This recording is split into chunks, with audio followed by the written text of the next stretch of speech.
Hello everybody, it's vanburman here, welcome back. This is the second of the three-part end of year series, and while the first part was new, this one is coming back. It's a returning category, so of sorts.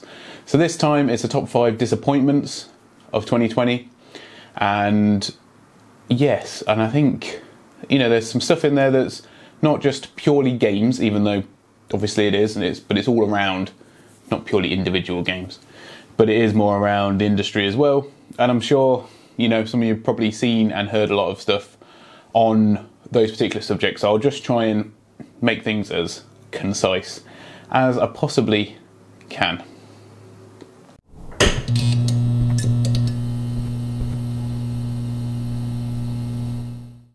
So, rolling in at number 5 is Cyberpunk 2077. Yes, I know. Crazy, right? So I don't need to go through the absolute amount of issues that people have been having with Cyberpunk, or how buggy or broken it is. I know that people have compared it to Skyrim and said, oh, you know, no one complained about Skyrim or Fallout when they released. There wasn't this level of issues, I'm afraid, which is part of the problem. And, you know, and people say, oh, The Witcher had issues as well. And The Witcher did. Yeah, it did. Not in the same way, though. So, you know, it is mitigation. And I think, you know, you can withstand a certain amount of bugs and glitches. But even myself, as I've said before, you know, I am in the top 5%, I guess, of people being very fortunate enough to be able to play it, you know, on a very powerful computer. That being the key part. And, you know, therefore avoiding a lot of the, you know, stability, graphical issues and what have you. You know, even I've had crashes to desktops for quests and glitches and cars smashing, breaking the laws of physics, the laws of the game's physics somehow. So, yeah, it's not something that even I am immune to on that level, being in the best case. So, you know, I think for me, that sort of all melds together to say it's a really good game. Don't get me wrong, it's a great game, in fact. However, you know, this was touted to be sort of the next big thing. You know, I guess if you were compiling, not for myself, but if people were compiling a list of the top 10 games ever, I imagine the thought process was that Cyberpunk was going to be on it, and it's not. It has to be game of the decade. It has to be the best game from 2010 to 2020. And there's not really many metrics, in fact I can't think of any metrics, other than pure hype that would put it as game of the decade.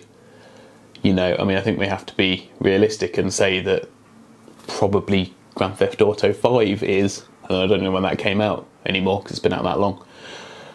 But that's the way it goes, unfortunately. And yeah, it's a disappointment because it didn't live up to the massive heights that it was billed to, and that it has disappointed a lot of people.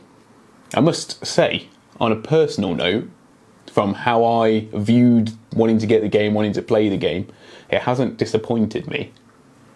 May have frustrated me with, you know, crashes and glitches and what have you, but I'm not disappointed with the overall quality of it. It's about where I thought it would be. It's an 8 out of 10.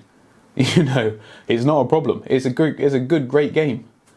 So, good / great, depending on whether you've had any crashes or not in the last 10 minutes. Cyberpunk 2077 was a disappointment for the reasons I've outlined, and that is why it's 5th on the list. You know, it is bottom compared to some of the other stuff we got coming up.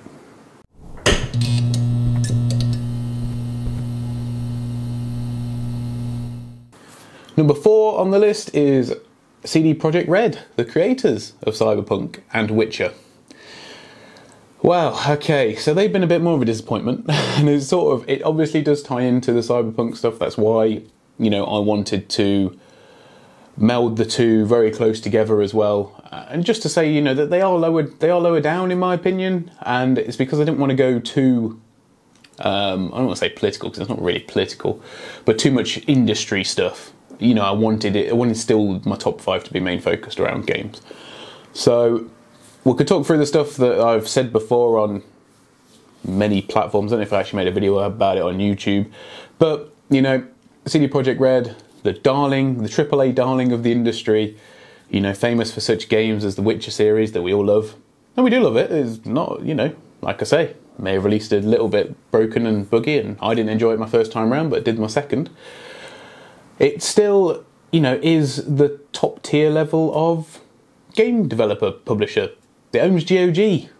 You know, probably, I don't know where they fall in on market share, but they must, you know, they're going after the sort of like the Valve angle on Steam, with Steam. So, you know, they're always held up as, you know, morally more superior. And I think with all the stuff that we've seen from Cyberpunk, you know, all of the hype building, the merchandising, you know, I know that hyped up tech demos are what they are compared to how they're released. Also, not being honest about the whole situation. The forced overtime crunch, okay, they get paid, but, you know, you should be paid for overtime. But I don't know why that all of a sudden is a defence. Forced overtime, still not great. Multiple delays, you know, to optimise the release for consoles. Okay, I don't know how it was. I would love to see how the game ran 6 months ago, I think, you know, or their original release date. Because even now, you know, I don't know. My personal opinion is that, obviously, my thoughts are they were developing it for the last generation, and then because they've taken so long, technology has ramped up, ray tracing's become quite a big thing, implemented all those features, and now all of a sudden, not all of a sudden, but now the previous aging hardware can't keep up with it.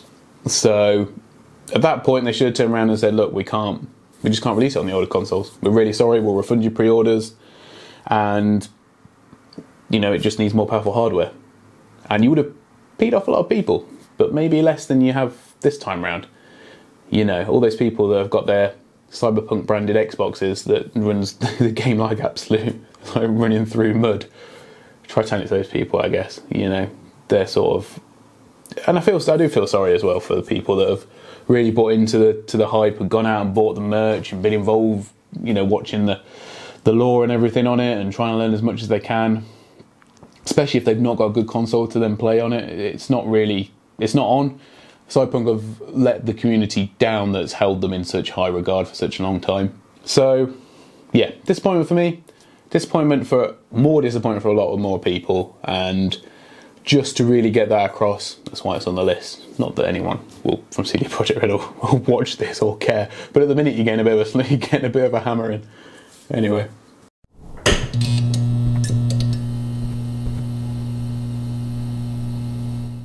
Number 3 on the list is a game I had a look at earlier on in the year. It's on the channel. It's Disintegration, which is a mix between an RTS and an FPS. It was bad. I think that's just the way I could put it. I was quite nice to it in my video, in my impressions video. The test of time has not gone well for that game, unfortunately. I think that, you know, it tried to do something interesting, but didn't go far enough and didn't flesh out each aspect well enough. The shooting wasn't good enough, the RTS wasn't good enough. And while the movement was okay, it was rather clunky. You know, trying to move around in that 3D space. Not many games get that right, you know, where you've got the verticality as well. So that was another problem that they had. Don't get me wrong, and I still do, I appreciate the endeavour of trying to release something different, and it's a real shame that it comes up so high on my list, but I think that's because I always want those new innovations and games and stuff to do quite well. I compared it to a game that I used to play right when I was starting off the channel. In fact, there's still videos on the channel of it, but that's Nuclear Dawn. Love Nuclear Dawn. FPS, RTS, meld. You know, you got someone playing the RTS and the rest of the guys playing the FPS as the soldiers. Really good. great concept, just, I don't know, needed more popular appeal, needed the RTS function to be a lot more user-friendly. There needed to be like a training course for that, you know, where you could learn and play against the computer and stuff. And it probably could have done with a bit of a story as well, and a single player mode and everything else. But, you know, if it had a bigger budget, bigger development, more hype, it probably would have, that game probably would have been a really good game. But yeah, anyway, back to Disintegration. It just didn't do anything particularly well. Graphics were fine. The game felt empty, void of a lot of life. Even when you're walking around your base, it's a chore because none of the parts are linked together. There's places that you can't go. You talk to people that you think, oh, you know, this would be good to talk to this person. Same dialogue. You know, it's not even like, oh, this big thing's happening in a mission. Oh, let's talk about it now. It's, no, nothing. So, yes, that was a real disappointment for me. Something I was hoping was going to be, you know, try and break the boundary between two genres. Rarely works, of course, but it's always good to see people trying to do it. And I wouldn't discourage any company from trying to sort of go down the same route again, but maybe, you know, learn the lessons from Disintegration. And yeah, I think there's something in there for sure. But disappointment for me this year. That's why it's number 3.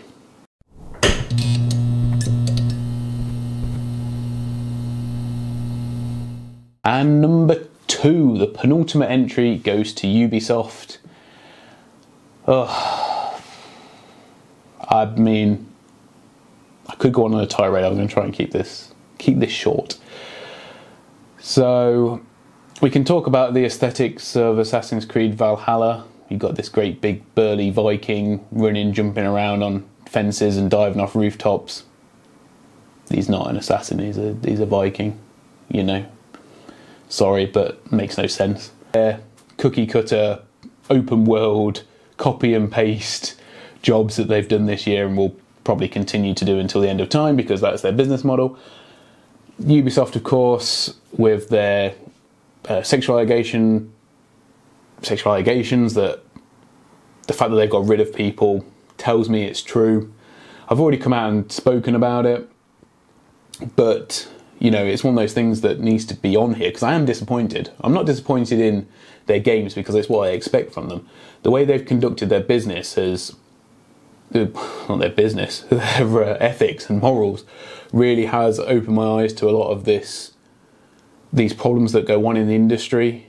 And I feel a little bit bad because it's something that, you know, I heard rumblings of maybe a year or 2 ago, and it's not anything that I took seriously because until you got the more facts and you know, especially when companies have to take action, that's when you know that they have done something wrong, because a lot of the time they'll bury their heads in the sand for as long as possible with this kind of thing. But having to let people go, more people coming forward, yeah, it's really difficult to defend. I personally don't want to be anywhere near Ubisoft in terms of promoting their products, really talking about them other than in this way, or, you know, even playing their games. Even if it's a game I wanted to play, I would have to stay clear because it's not, you know, we're not talking EA levels of incompetence, anti-consumer. You've got all that already. But, you know, you've got this whole new set of allegations that is completely dehumanising to their own staff. And in turn to their consumers as well, their customers. So, you know, I'm sure, don't get me wrong, I'm sure their PR department is full of absolutely lovely people that will spin it whichever way you want to spin it, you know, to get people promoting their Valhalla t-shirts and all that sort of stuff. But to me, you know, every time I see something like that shared, I lose an appreciation of the person a little bit more, because I find it abhorrent, really, to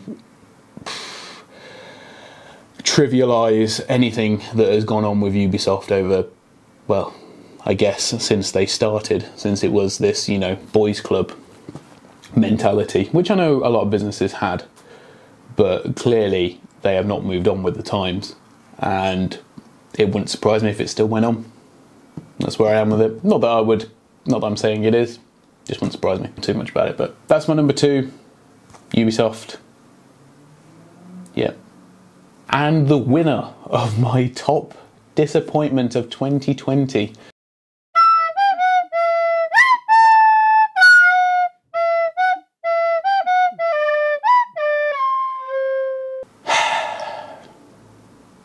Final Fantasy VII Remake. Disappointment or not? Well, that's a good question. It is a disappointment, because I think the thing is that even when you're like most cynical about something and you think, this is going to be crap, you sort of hold out hope that, maybe the right people have got involved. You then play the demo and you think, you know what, this could be okay. I don't much like the battle system, but everything else looks cool, It's got me interested, it's got me wanting to play it, and then, you play it. Now, I don't know if you can guess whether I was describing the Final Fantasy 13 demo or the Final Fantasy 7 Remake demo. Okay, both the same. I went out of my way to buy the Final Fantasy VII Advent Children Blu-ray from Japan, and it also came with the PlayStation 3 demo for Final Fantasy 13. That's how I've played it. So it's not it's not me making stuff up for the purposes of this video. I've literally felt the same way when I played through both demos. The bombing mission on Final Fantasy VII was really good, actually. I enjoyed it. I then enjoyed it when I played it in the actual game. I then basically enjoyed nothing else. I didn't even finish my playthrough. I watched the ending. Oh, God. Yeah, I watched the ending, which I'd never commented on because I can't even begin to describe just how... I don't know what they're on. It was a fever dream. You've got the Dementors in there. I don't know what they're called. Whispers the Heartless from Kingdom Hearts, are they? I don't know. You've then got, very nice graphics, but like the insertion of random ass characters. Because, we need to do something different. It's like a whole new dimension. It's a whole new timeline where Zack lives. What? I don't know. I think if you're going to do a faithful remake of some description, it has to make sense. Have the people who have worked on this game played through Final Fantasy VII. I think that's a big thing for me. I know people enjoy it. I do often find that it's the people that like Final Fantasy 13 that like 7 Remake. Not always, but a lot of the times. And I get that. Battle systems are very similar. It does feel like a step up in graphics and models compared to Final Fantasy 13. Just putting it out there. That's how it feels. Anyone who says otherwise is not being totally honest, I don't think. Obviously, there's no paradigm switching, of course. Oh, goodness. Anyway, I suppose you can move your character around. I don't know. I enjoyed Crisis Core for what it was, but I think tried to meld those two together and put it into a mainline Final Fantasy game it's a joke. I mean, if you think you're going to see the conclusion of this by 2025, I think you'll be lucky.